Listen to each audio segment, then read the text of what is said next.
వల్లభనేని వంశీ ఒకప్పుడు Telugu Desam strong hold, ఆ తర్వాత కిందటిసారి గెలిచి 2019లో ఇటు వైసీపీ వైపుకి వెళ్ళాడు. ఆ తర్వాత స్ట్రాంగ్గా ఇటు తెలుగుదేశానికి అగ్నెస్ట్గా తయారయ్యాడు. అలాంటి వంశీ మీద తీవ్రమైనటువంటి ఆగ్రహం ఉంది టీడీపీ శ్రేణులందరికీ. వాళ్ళు రీసెంట్గా ప్రభుత్వం మారగానే వంశీని టార్గెట్ చేశారు.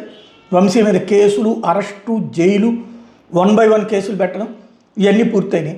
జైలు నుంచి బయటకు వచ్చాక వంశీ కొన్ని కార్యక్రమాలు, అంటే వైసీపీ కార్యక్రమాల్లో పాల్గొనట్లేదు, కానీ అటు కొడాల నానితోనూ, పేరు నానితోనూ వీళ్ళతో కలవడం ఇట్లాంటివి జరుగుతుంది. ఈ మధ్యన అంబటి రాంబాబు ఇష్యూను, లేకపోతే జోగి రమేష్ ఇష్యూను జరిగినప్పుడు అక్కడికైతే వెళ్ళలేదు. కానీ తన నియోజకవర్గంలో మాత్రం వీళ్ళందరితో కలుస్తున్నారు, మిగతా వాళ్ళందరితో కూడా కలుస్తున్నారు. అందులో ఏది బాధితులతో, అంటే వరుసపెట్టి ఈ ప్రభుత్వం వచ్చిన తర్వాత వైసీపీకి సంబంధించిన కార్యకర్తలను ఎవరినైతే అరెస్టులు చేశారో, జైళ్లలో పెట్టారో, దాడులు జరిగినాయో అక్కడ వాళ్ళందరి ఇళ్ళకి వెళ్ళి పరామర్శించే కార్యక్రమం పెట్టారు. Without flag, without YCP symbol.